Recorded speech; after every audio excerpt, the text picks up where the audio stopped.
अस्सलाम dear students, आज हमने लेक्चर नंबर 29 पढ़ना है और इसमें हमने न्यूमेरिकल्स पढ़ने हैं 11.6, 11.7, 11.8 और 11.9।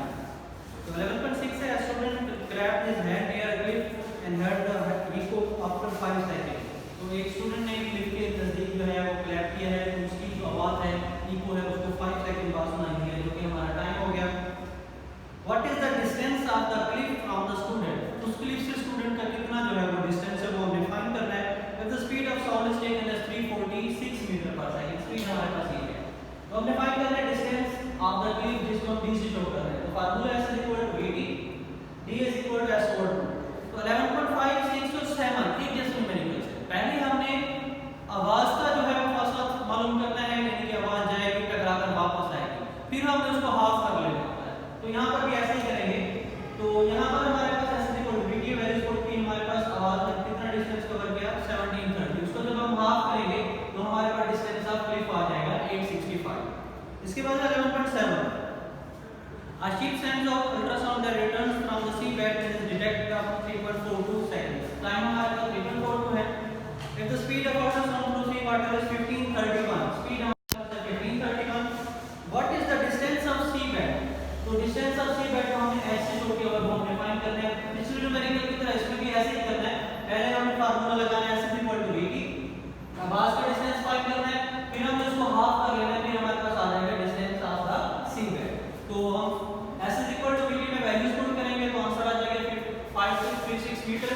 इसका जब हम हाफ करेंगे तो हमारे पास डिस्टेंस आ जाएगा 2618। 11.8 है the highest frequency sound human can hear is about 20000 hertz. तो हाईएस्ट फ्रीक्वेंसी हमारे पास f1 है 20000 hertz. What is the wavelength of the sound in air at this frequency at temperature of 20?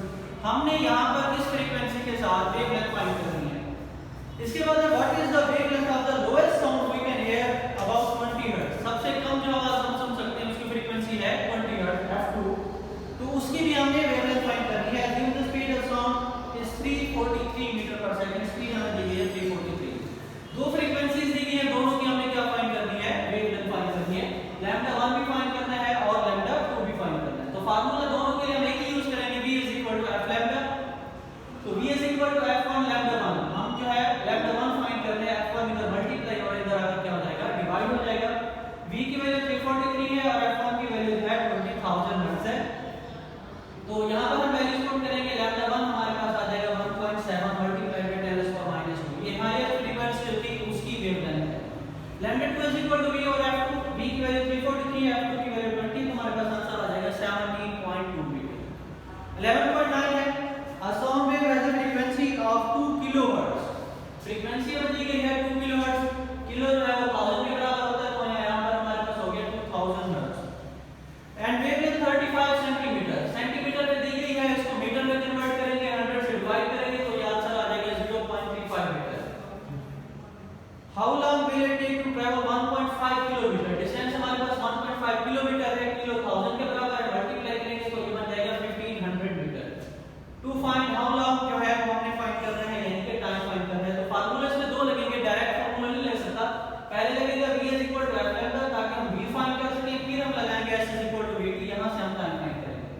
v = f λ है, f की value जो हमारे पास 2000 है, λ की value 0.35 है, तो हमारे पास जो है v की वैल्यू आ गई, स्पीड की वैल्यू आ गई 700। अब हम लगाएंगे s = vt, यहां से हमने टाइम को फाइंड करना है। t = sov हो जाएगा, s की वैल्यू 1500 है, v की वैल्यू 700 है, तो हमारे पास टाइम की वैल्यू आ जाएगी 2.1 सेकंड। तो ये न्यूमेरिकल्स कंप्लीट हो गए। तमाम न्यूमेरिकल्स आपने इन्हें नोट भी करना है और इनकी बार-बार प्रैक्टिस भी करनी है।